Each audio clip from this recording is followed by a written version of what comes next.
Hi, everybody, and welcome to Scottsdale Big Book Study, where we will study the Big Book of Alcoholics Anonymous. Today's date is Saturday, the 11th of November, 2023. My name is Maria F.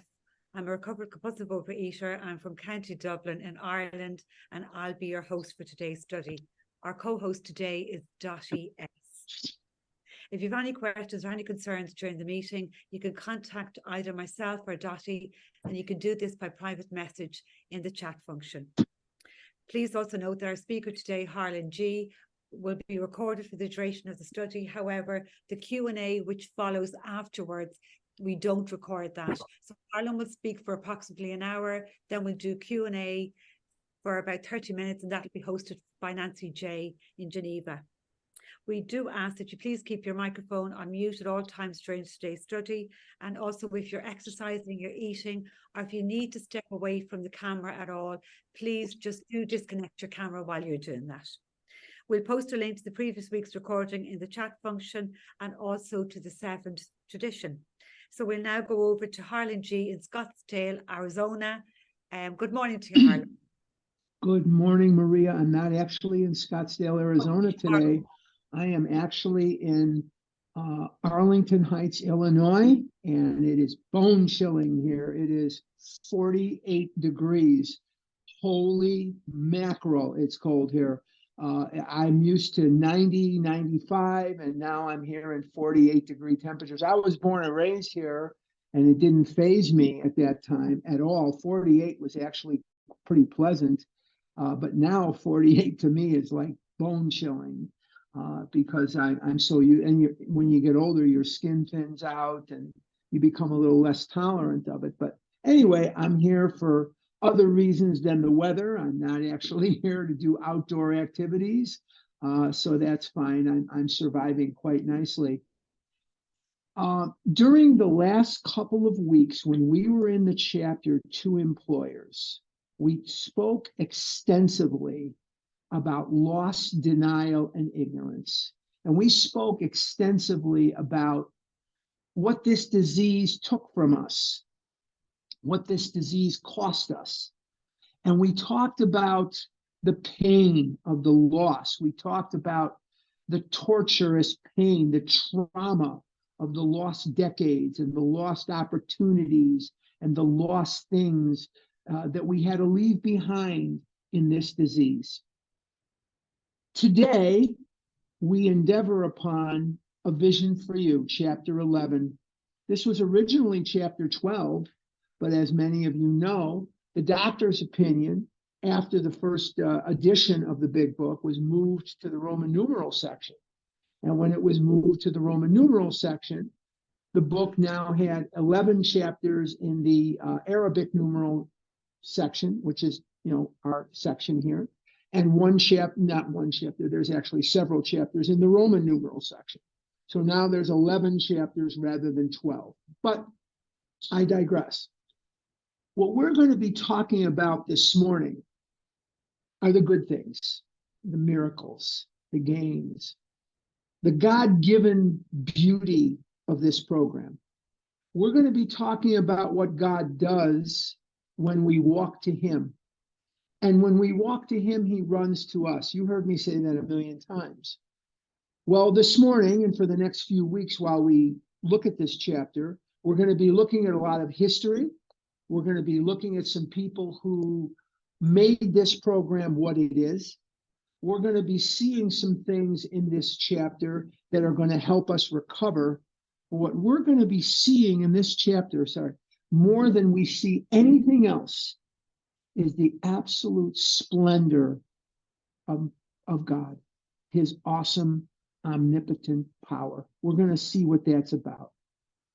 So let's go to page 151, A Vision for You. And as you're getting to that page, the title of this chapter and the purpose of this chapter is to illustrate for you, the reader, you, the sufferer, the addict, is for you to understand what is in store for you as you move forward in your program of recovery. We look at this book often when we first get it, and we think that it's a way of losing weight. or we think it's a way of not binging anymore, or purging anymore, or starving ourselves anymore. But it is none of those things. That's only the first half of the first step. This is a book on how to live your life.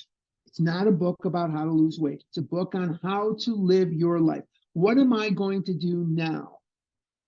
And as a book that is about how to live your life, what happens is miracles, pure miracles. It's Saturday today, Saturday, November 11th. My father passed away on this date in 1978. And he had cancer. He was a smoker. Oh, was he a smoker? One after the other. I do not have a picture or a memory of Dad where he's not smoking. I just don't have it. He smoked from the moment he got up till the moment he went to sleep. And he was a one after the other Chesterfield smoker. And he passed away. And as I look back on my life, because his death was just a few months before I came in here. And he died in November of 1978. And I attended my first meeting on February the 2nd, 1979, at the Orchard Mental Health Center in Skokie, Illinois, on Grosse Pointe Road. And that was a Friday night, miserable winter Friday night. Icy, stormy, snowy, cold, just miserable winter night in Chicago. And if somebody could have said to me then that I would still be alive in 2023, and that I would be healthy, and that I would be functional, and that my finances would be in order, and that I would have the experiences that I would have traveling the world, bringing the big book to life as best I can, meeting the people that I've met, and doing the things that I did, I never would have believed it, because it is beyond my wildest dreams. Never in my imagination could I have dreamed that I could have had a life this good. Yes, you've heard me talk about the loss, and you've heard me talk about all the horrible things that I left behind as the result of this disease. But oh, so long ago, I could never have imagined what my life is like today. I have a life that is full of recovery. I have a life where I have friends that are not in this room, these rooms, and I have many, many, many hundreds of friends who are in these rooms. I am a lucky man. I own my home. I don't, the bank owns it, but I'm the owner of the house. I pay my bills. My mortgage is on time. My credit is excellent. My credit is very, very good. As a matter of fact, I don't pay mortgage insurance on my home because my credit is so good. In my wildest imagination, I could not have thought that, because I had such bad credit that there were banks in Chicago that wouldn't have given me 2 5s for a 10 cash. If I gave them the 10 first, they wouldn't have done it. I have a life where I can get out of a chair. I can get in and out of a car. Just the other day, I went to the movies with someone that I'm involved with romantically, and I hadn't been able to go to the movies in decades because I couldn't fit in the seats. Never in my wildest imagination did I see the life that I have today. Never. I got on an airplane. I got off the airplane. I fit in the seat. I didn't need an extender belt. This is Saturday night, which means for me, I would have my threesome. Me, Little Debbie, and Sarah Lee. Well, tonight, I don't plan on that. No Little Debbie, no Sarah Lee. No food am I going to consume that I'm going to be ashamed to tell you tomorrow. I'm not going to do anything today, and have not done anything yet so far today. I'm not planning on it. That is going to destroy my life. I have not done anything today. I've not said anything today to bring shame upon myself. I am not living in the pitiful and incomprehensible demoralization of this disease. So with no further ado, let's go to page 151. And as I told you, two employers and we agnostics are very difficult chapters for me to talk about. I never quite am sure what to say, but this is a chapter that I love talking about because it's the good news. You know, we have bad news and we have good news. Well, this is the good news. Page 151. For most normal folks, drinking means conviviality, companionship, and colorful imagination. Now, I'm going to say that everything in this book that he writes about alcoholism applies to me, except for the paragraph about eating chocolate. That doesn't really apply to me. But this is a paragraph that I can't really relate to. You see, I didn't have a lot of companionship or colorful imagination. I didn't sit around eating really good food to make myself as heavy as I was. Most of the food I ate was pure crap. Twinkies, ice cream, Fudgicles, candy, Chips Ahoy, Almond Joy bars, things like that. That's all pure garbage. There's nothing really good about that. There's no conviviality, there's no real companionship, and there's no colorful imagination. I never sat around while I was eating M&Ms, with peanuts, of course, but I never sat around and ate M&Ms and dreamed great dreams of conquering the world. I never sat around the 7-Eleven on the corner of Devon and Albany and thought to myself, man, I really enjoy these Suzy Q's. I really enjoy these Hostess snowballs. And man, I'm going to take over the world one day. I never thought those things. I just shoveled them in my mouth and I did the best I could not to cry because I knew that I was killing myself and I didn't know how to stop killing myself. And then I transcended from wondering how I was going to stop killing myself at about age 8, 7 to wanting to kill myself, wanting to die.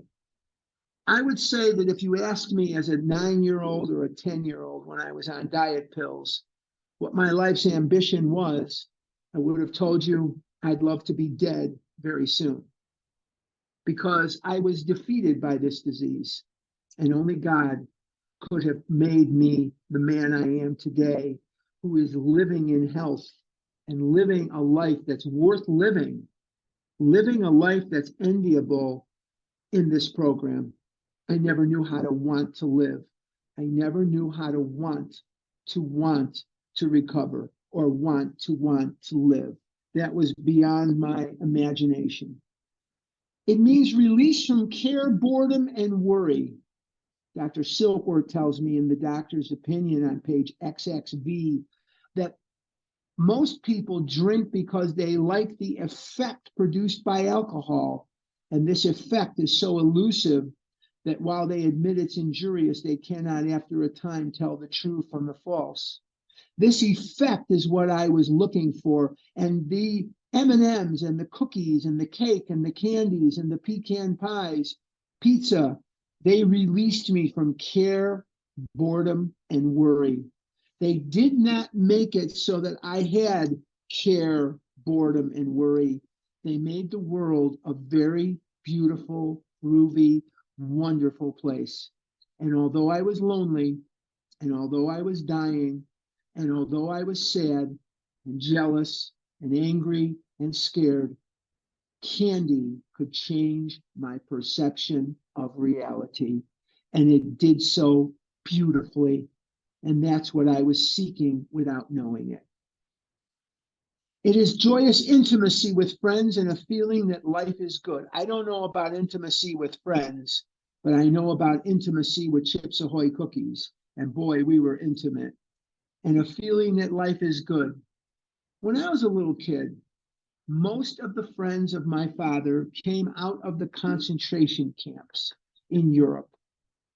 And they would grab my face as a child and kiss me and say, live until you die.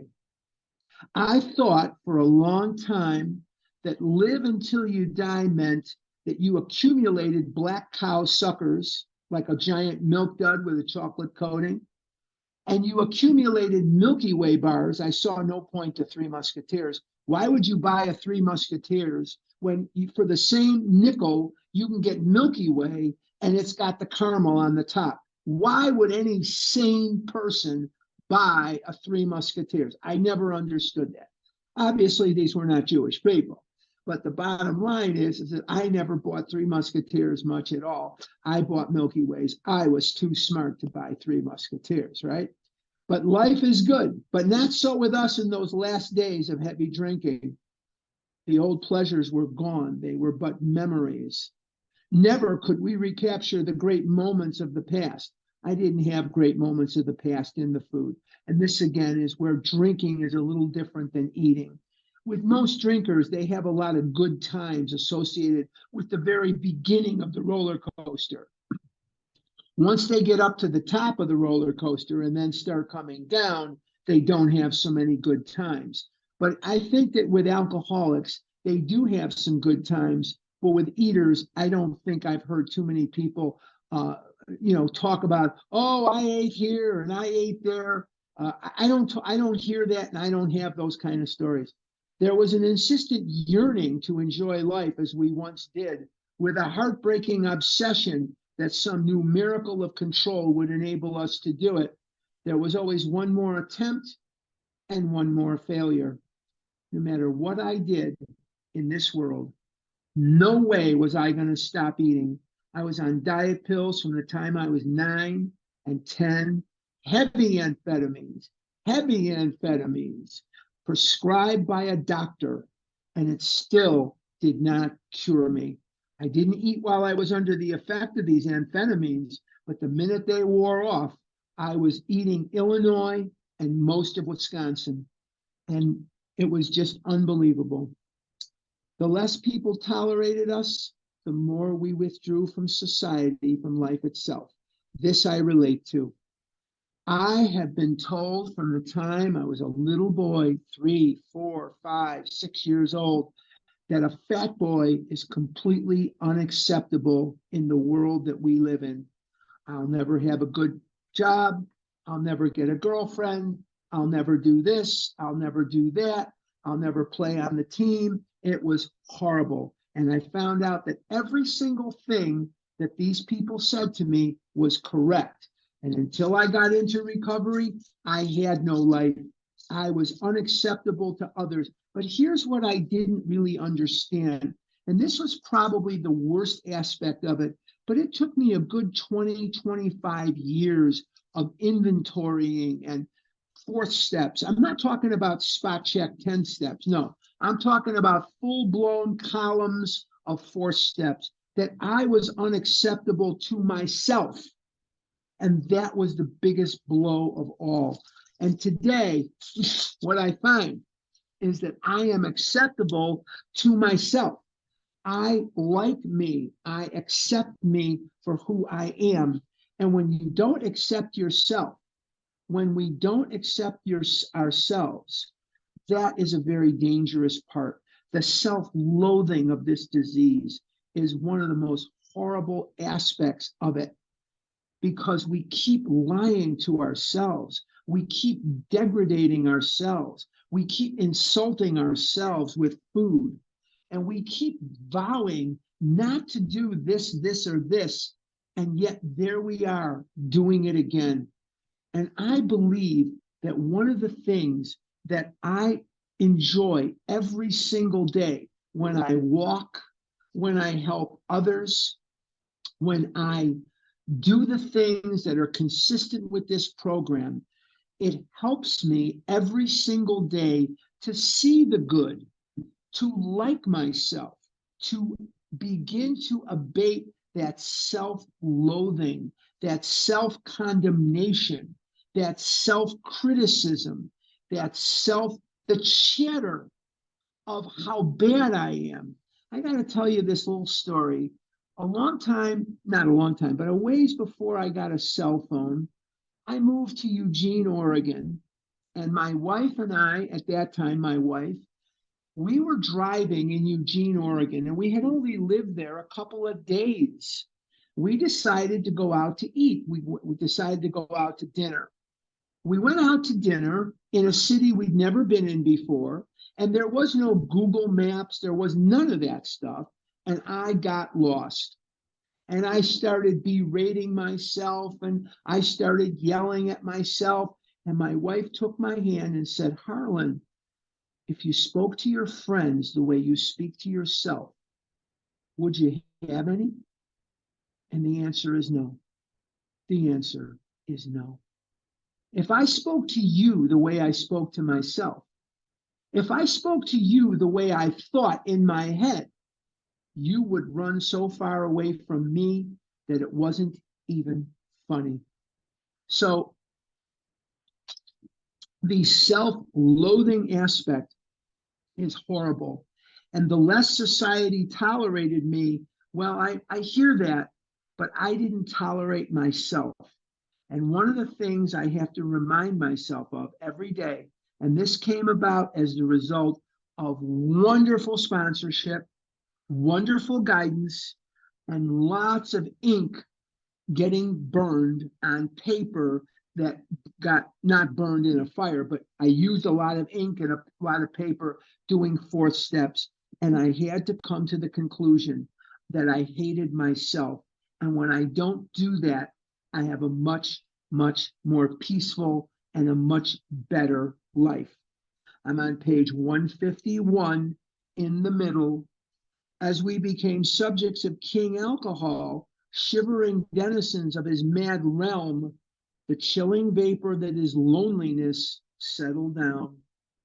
My mother used to say, without any knowledge of program, Harlan, you're a slave to food. You're a slave to the food. She was right. I didn't see it as a slavery, but I was. I did whatever the food told me to do. I was food's willing servant. I was food's bitch, is exactly what I was. I was food's servant in every possible way that you can be. I lived my life at the behest of King Food, not King Alcohol, but King Food. And when King Food said, no dates for you, when King Food said, you won't look like the other boys, when King Food said, go and eat a pizza, I did whatever the food told me to do, when it told me to do it, and I did it on food's terms. It thickened, ever becoming blacker. Some of us sought out sordid places, hoping to find understanding, companionship, and approval. I don't think I ever sought out sordid places, but I sure ate a lot of garbage in my day, food that was really lousy. You know, at least if you're going to eat something good. Eat something that's edible. Eat something that you'd be proud to put in your mouth. I was eating the cheapest, lousiest crap you could ever imagine. I mean, just fast food and food that gave me food poisoning, and just I had dysentery, and I've had food poisoning a couple of times in my life, and dysentery. At least eat something good. No, I was eating bottom of the barrel garbage. That's what I was eating. Momentarily we did, then would come oblivion and the awful awakening to face the hideous four horsemen: terror, bewilderment, frustration, and despair. Let's talk about those. I lived in constant terror. I couldn't make a decision. I didn't know which end was up. Now, some of that is maybe codependency. Some of that is maybe mental health issues. I don't know. Maybe some of that is something else. But I couldn't make a decision because I was so insecure, frighteningly insecure. So frighteningly scared of the world because of the abuse that I had heaped on me because of my obese condition, that I lived in a constant state of terror. People have come up to me on the street that I did not know and laugh at me. People have come up to me and grabbed my stomach and slapped my ass that I did not even know. People have called me names that I did not even know. Children have laughed at me, and adults have laughed at me, and adults have encouraged others to laugh at me. And you know what the saddest part is? I thought I deserved it. I would say to myself, this is your fault anyway. And the only way I knew to kill the pain of more eating was to do more eating. The only way I knew to kill the pain of the embarrassment I felt at people laughing at me and pointing at me in public was to eat more food yet. That's the only way I knew to deal with it. I was a human spectacle, and I knew at some level I had done this to myself. I had terror. Boy, did I have terror. Terror of the future and terror of the past. Terror because I didn't have the money to pay my rent. Terror because I couldn't cover my bills. Terror because I was born into a world that I did not really understand. Terror because I didn't want to live and yet I was alive. Terror because I knew that the world was going to abuse me, and it did. It absolutely did. This world took me out to the woodshed and gave me a beating like you wouldn't believe because of my weight. And I wondered thousands of times, what neonatal crime had I committed that the world would treat me so horribly? I must be a horrible, horrible person. Bewilderment, terror, bewilderment, confusion. Bewilderment is confusion. Bewilderment means I don't know which end is up. Frustration. I couldn't seem to fight my way into the world at the weights that I was at. And I did not understand how to stop, and I didn't know what was going on. Despair. I was a very negative person. I didn't finish things that I started. I didn't do the work. I have a very, very dear person in my life who had a teacher when they were in high school, geometry teacher. And this teacher told this person that if they keep working at it and keep working at it and keep working at it, they will understand geometry. And they did, and they got an A.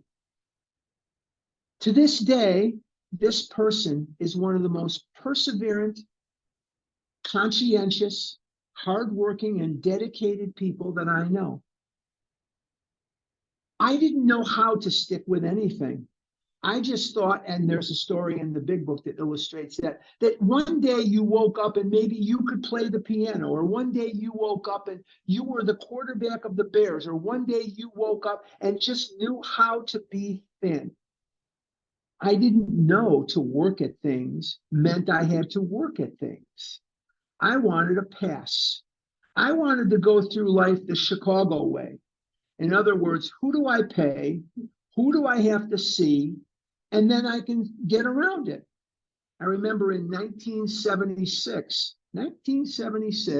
the year my mother died, maybe a month after my mother died, I got a ticket on Lakeshore Drive in the northbound lanes at Ohio Street coming home from a White Sox game. I was coming home from the White Sox. I was a vendor there. And I was coming home and I got a ticket doing 55 in a 45 zone. I said two things to myself that day. Number one, this is never going to happen to me again. And I've never received a traffic ticket since that day. That is the only traffic ticket I have ever received in my entire life. Never got another one after 1976. I've driven to the moon and back, but I've never gotten another ticket. And I decided there's no way I'm not going to get this thing taken care of. So I went down and saw a friend, and he connected me with another friend, and I gave that friend $100, went up before the judge, and the judge says, "How do you plead?" I said, "Not guilty." He said, "Case dismissed." That's the Chicago way. I'm not proud of that necessarily, but that's what I did. And I wanted to do that in OA. I wanted to get in good with the powers that be so I could social climb or politically climb the rungs of OA ladder. Doesn't work like that. I had to do the work. I didn't want to do the work. I had to do the work. And if I don't do the work, I don't get the results. We have a friend, all of us have a friend, not just me. We have a friend in South Jersey. And I won't mention that her name is Kim. She wouldn't mind me mentioning that. She says, I'm very sorry you got no results from the work you did not do. What a catchy sentence that is. I'm very sorry that you did not get any results from the work that you did not do. So those are the four horsemen: terror, bewilderment, frustration, despair. And it says unhappy drinkers who read this page will understand. I hear this often. I came here for the vanity and I stayed for the sanity. I hear this all the time. I hear this every day on Vision and in Scottsdale meetings and so on and so forth. I hear it. And that's all well and good. I didn't even come here for that. I came here because I owed people money. And they threatened to put the squeeze on me unless I went to the meetings. And I had to come. But what happened by and by took a long time. I'm not going to tell you how long it took. I don't want to scare you. What happened eventually was I saw that beyond losing weight, the people that work this program, and I'm going to include myself in this now, the people that work this program, they have a good life. They're happy. They're more secure than I've ever been. They're more confident that God, who began a great work in them, will see it through. That God is here and all is well. I could go on and on and on and on, but here's what I know. I don't think it. I don't have to believe it. I know it in the core of my soul. I believe it with every fiber of my being that there is a God, and that God is looking out for me. He's looking out for you too. He doesn't play favorites. We're all his children, but he absolutely is interventional, but he has to be invitational. I have to invite him in. So I pray and I ask him to come into my life with my whole heart. I never wanted anything more than his will in my life, knowledge of his will, I didn't mean to say his will, knowledge of his will, and I ask God for the power to carry that out. And when I have that, my life is good. My life is very, very good. Bottom of 151. Now and then a serious drinker being dry at the moment says, I don't miss it at all, feel better, work better, having a better time. As ex-problem drinkers, we smile at such a sally. We know our friend is like, a sally is a foolish thing, a boondoggle. We know our friend is like a boy whistling in the dark to keep up his spirits. He fools himself. Inwardly, he would give anything to take a half a dozen drinks and get away with them. And that's how I was for a long time in this program. I would go to the meetings. I went to a Monday night meeting at Swedish Covenant. I went to a Tuesday meeting at Swedish Covenant. Wednesday, I went in Skokie. Saturday morning, I went in Evanston. That's where Howe started in the Chicago area. I don't know if you know any of it. I knew Fred Schneider. I knew Fred. Fred started the Howe program. I won't go into the whole thing with what's better, how, or who, or why, or what, or when, but he started the Howe program. He was a teacher, school teacher, Fred Schneider was, and he did what teachers do. He developed a curriculum for OA of readings and writings. I'm not judging it. Please don't ask me about it later. You can investigate this on your own. I don't know what's best for you. I don't. I'm just telling you. And he wanted me desperately to come to the meeting, so I did. I went, and he was in New York, but you got to come to our meetings. You got to come. I want you in our meetings. So I did for a long time. But anyway, I digress. And then I went Sunday morning, Swedish Covenant Hospital, Big Book. And that's where I got a lot of my exposure to the Big Book. We didn't have OA literature at that time. There was some pamphlets. Yes, there were pamphlets. But we didn't have OA literature, which is probably a good thing, which probably helped more than hurt. But the bottom line is that that's how it was. And I don't think I went to meetings on Saturday too much. That was later. I went to a Saturday. No, Saturday was how. That's right. Friday, I don't think I went. Friday was the one night I don't think I went. But anyway, that doesn't matter. I knew I wanted to get away with eating, and eventually I did, because I wasn't recovered. I was on a diet. So what I'm using a lot of words, too many words to say, is I treated it like a diet club. I was using unaided willpower to try to get down to a weight that was acceptable. And that doesn't work.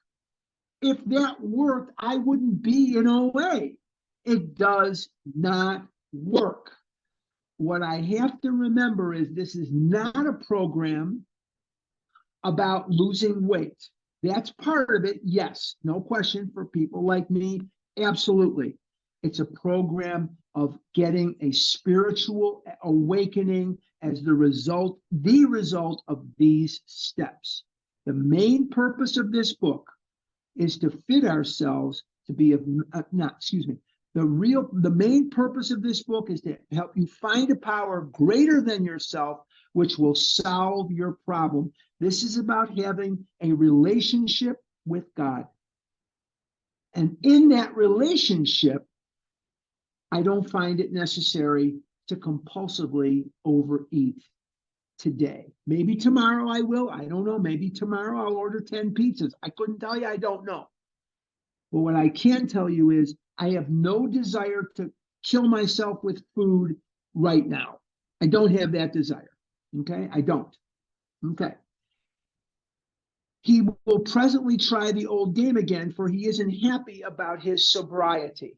I was not happy about my abstinence. It wasn't really abstinent.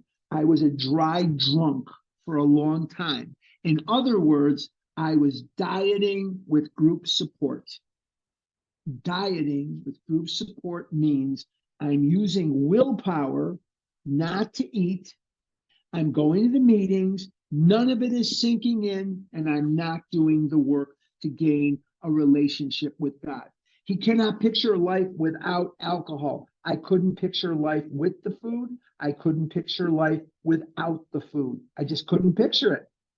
Someday he will be unable to imagine life either with alcohol or without it. I don't even think about the excess food today. It means nothing to me. It's garbage. It's just pure garbage. Then he will know loneliness such as few do. When I'm in the food. When I'm in the food, I know loneliness such as few do, because I don't want to be with people. I don't want to be around people. I can't be around people. I do not want to be with anyone. Even sex is the furthest thing from my mind. I could not imagine being intimate with a person when I'm in the food. I just don't want anybody to see me naked, I just don't. You can't even imagine. If you're not a compulsive overeater, you cannot even imagine what that's like. If you are a compulsive overeater, then you know that well. He will be at the jumping off place. He will wish for the end. I couldn't take the pain anymore. I just could not take the pain. And I wanted sweet relief in the form of death. I just couldn't take it anymore.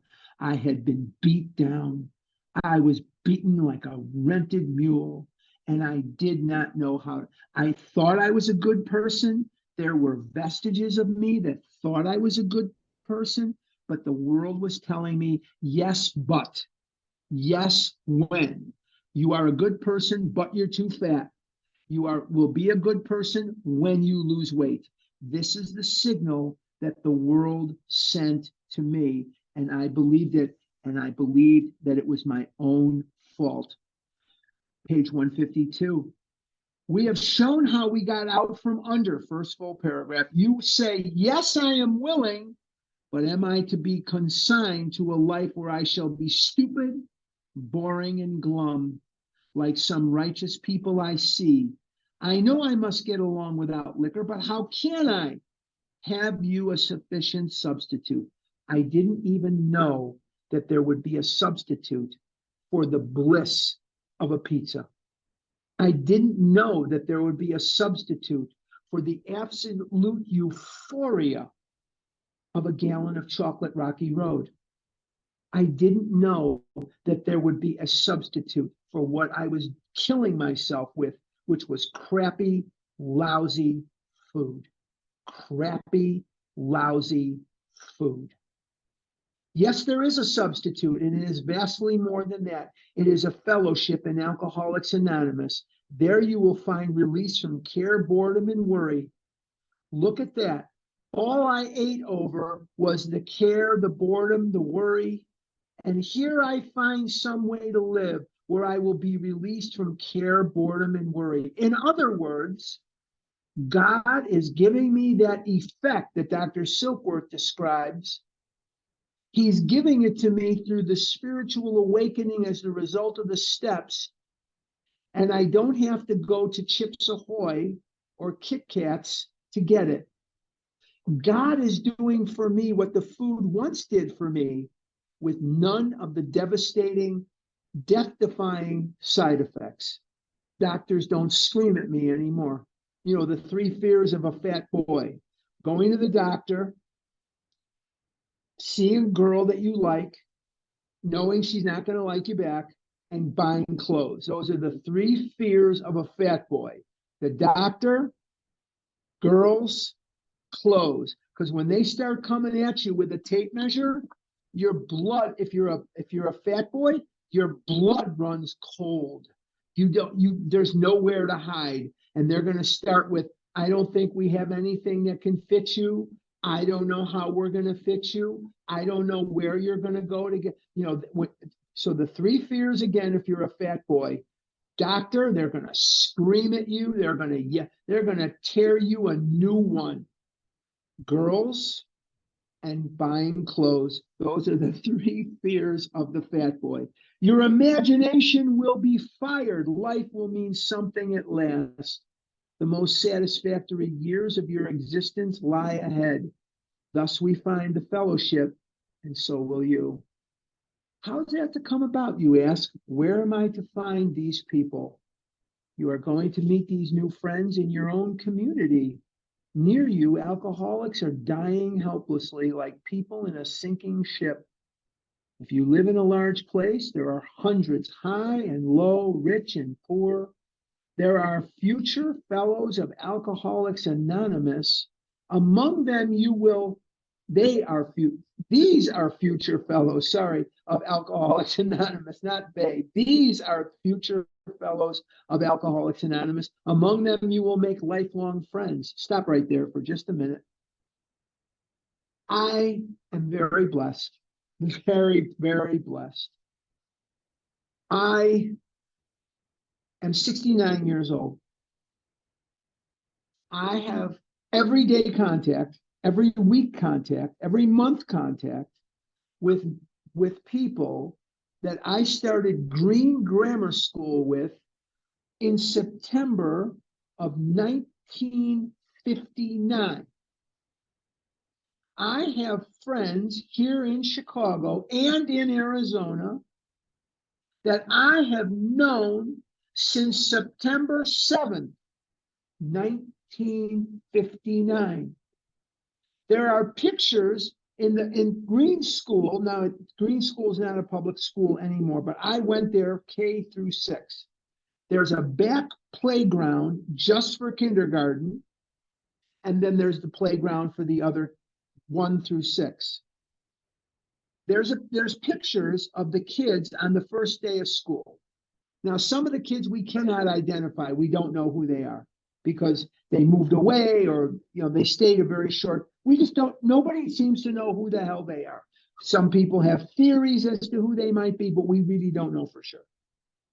I can identify and they can identify me on that first day of school, and we are still friends today. Still friends today. I trust them with my life. They trust me. We love each other. The friends that I have made in here speak and understand the language of the heart. What a gift I have been given to have that mix of friends. And I am very lucky that there are men and women in my life today that I can talk to. I can pick up a phone. I can go on email. I can text. I can tell this person the most intimate feeling, the most intimate fear, anger, jealousy, resentment, whatever that may be, and they understand because they speak and understand the language of the heart. It is the symphony of the soul. And only we speak it. And you have to earn your right to understand it and speak it through the work of the steps. Even people who are just auditing the class of OA.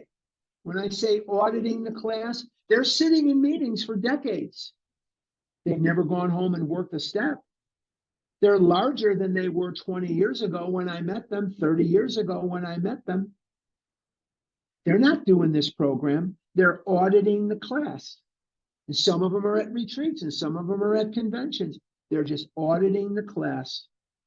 You got to work this. You got to do it. This is not a program for people who need it. It's not a program for people who want it. It's a program for people who do it. That's what it's for. But those friends are more precious to me than gold. Very, very precious.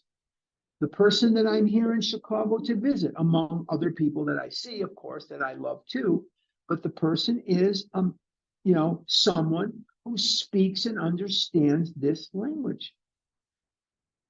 You will be bound to them with new and wonderful ties, for you will escape disaster together, and you will commence shoulder to shoulder, top of 153, your common journey.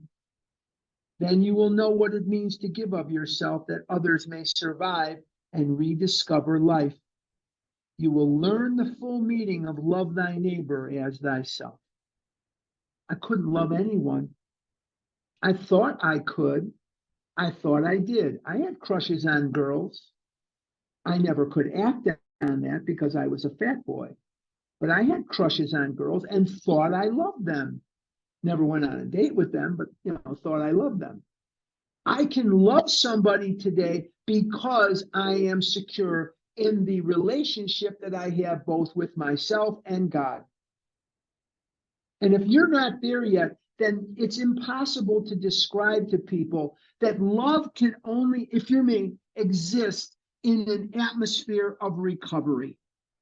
Love cannot really exist in this disease for me. It just can't. I think it's love. Love has many guises and many disguises. But the love that I think I feel is a very selfish feeling. I want this person because they're attractive. I want this person because they can do something for me, or whatever that might be. But real love comes as the person is recovering and in recovery. Because I believe that in the food, this is what I believe. Please don't assail me with this in questions and answers. I can't prove it. I don't believe real love comes in the disease. I just don't believe that it can. Yes, we love our children, whether we're eating or not. Yes, we love our parents and we love our siblings and we love our friends. Yes, that. But when you're not in the food, then you can understand where real love is. And that's where I am today. You can't get there by fixing that ticket. You can't get there with shortcuts. You can only get there through the working of the steps, to the bone, working of the steps, every day, working the steps, every day, teaching the steps, every day, praying, every day, gratitude. So the thing we think is love is a hostage situation. We're looking to be validated in most cases, validated because we have somebody with us. But true love for me only came as the result of recovery. I married my wife in 1992. I came into the program in 79, and I was in recovery when I got married, but then I relapsed, and now I'm in beautiful recovery. I thought I loved my wife, but I did not. I did not. She gave me a membership card to the human race. She was a wife. She was a female. She made me look like a normal guy that had a wife. That's not love. That's using her to get a membership card to the human race. I used her to look normal. I used her to appear normal. That's not love. That's not love. I provided for her. I looked out for her. I didn't abuse her. I didn't cheat on her. I didn't say things deliberately to hurt her or do things to hurt her, but that's not love. And now that I'm in recovery, the tremendous difference. The tremendous difference. So love comes for me in recovery. It cannot come when I'm in the food, because when I'm in the food, I am a shark. I am an eating machine. All I care about is, are you going to co-sign my weight gain? Are you going to co-sign what you know you're seeing me doing, eating corn dogs, eating chocolate, eating French fries, and not say anything? Or are you going to get in my face? And if you're going to get in my face, I want you gone from my life. Gone. I do not want you in my life. I want you gone. And I will separate from you in any way that I can. Now, this next paragraph is very, very important, because this next paragraph is a beautiful promise, the likes of which you'll never get anywhere else. Let's discover it together. It may seem incredible that these men are to become happy, respected, and useful once more. How can they rise out of such misery, bad repute, and hopelessness? The practical answer is that since these things have happened among us, they can happen with you. Should you wish them above all else and be willing to make use of our experience, we are sure they will come. The age of miracles is still with us. Our own recovery proves that. There are a lot of people on the line this morning, 100 and some of you, 140, 150 of you, whatever it is. Why in the world are you here? It's mind-blowing to me sometimes. All I was an eating, morbidly obese person. And yet, because of this program, you think that you are going to tune into this Zoom meeting and hear something you think might help you, or a podcast that you think might help you. That's mind-blowing to me. That's God using my pain to help another person. And in so doing, it elevates the quality of my life, both here and in the afterworld. My podcasts will outlive me. They will be around when I'm long gone. That blows my mind. Blows my mind. I have had people come up to me in every corner of this country and tell me, you saved my life. I didn't save anyone's life, but something I might have said in a recording, or maybe I did a retreat in their neck of the woods, and something I might have said helped them. Well, I got news for you. Every one of you, you saved my life. You saved my life. Your words saved my life. We're going to pick this up next Saturday on 153. Our hope is when this chip of a book, but this promise, this paragraph, is one of the most rich promises, one of the most pregnant promises you will ever see. That the crap storm, the shit storm that is your addiction can help someone else. No matter who you are, you have something to teach us, something to say.